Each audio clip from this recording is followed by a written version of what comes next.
Once upon a time, there was a nice young lady that worked as a waitress. One day, she went to work to make an honest day's wages. Upon her arrival at the smoky establishment where she worked, she was greeted by her fellow employees who noticed how nice and happy she was. Shortly after her arrival, she had an asthma attack triggered by the secondhand smoke in the air, and she collapsed. 15 minutes later, she was dead. Society has known about the dangers of smoking cigarettes since the late 50s. Living in a free country allows individuals to make decisions about how they choose to live their lives. These freedoms cannot be taken away. If an individual chooses to participate in an activity that may cause them harm, it is their choice. It is their body. If they choose to smoke, they have that right. The general consensus is, if they aren't hurting anybody but themselves, then what's the matter? But what if, by exposing others to their secondhand smoke, they are causing harm? Does it matter then?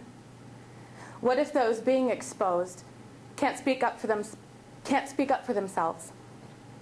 Does it make it worse that the adults smoking around children know about the risks and possible side effects of their secondhand smoke, and yet they do it anyway? The answer is yes. Intentionally exposing children to secondhand smoke should be punishable by law because it is child abuse. When child abuse is mentioned, most people think about the extreme instances that are reported on the news. There are stories about kids that are beaten so badly that they become mentally incapacitated or worse. Cigarette burns, bruises in the shape of a boot print, broken bones, and black eyes are all signs of a terrible abuse. Any upstanding citizen would report those signs to the nearest child protection agency without a second thought.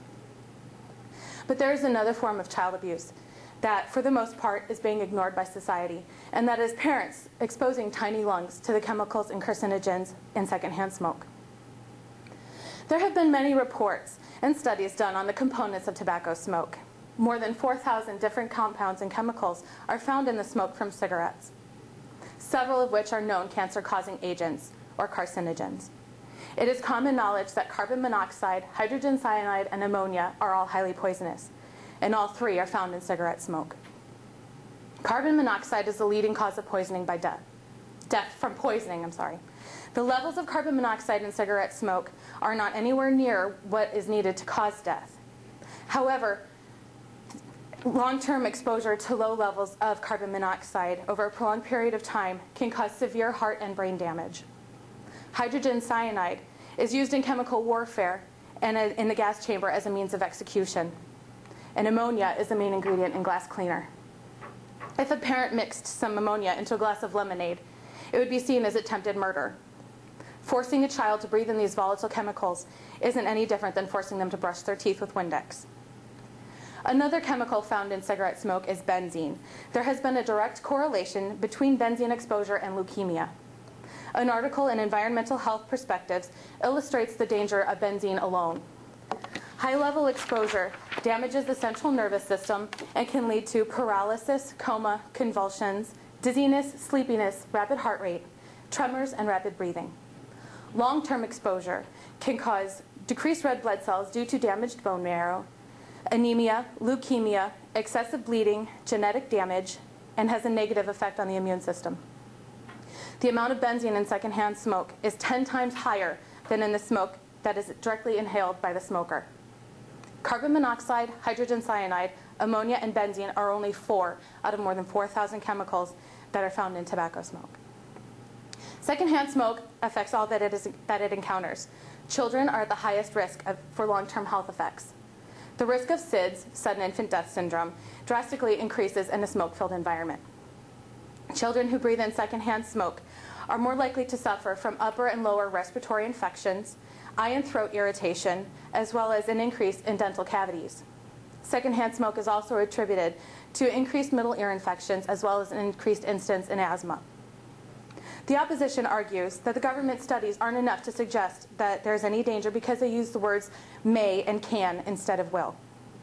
One article even claims that anti-smoking activists are, quote, quick to use the phrase smoking kills. While it is true that some smokers die from diseases such as lung cancer and emphysema that may have been caused by smoking, it is certainly not true that smoking kills all smokers, end quote.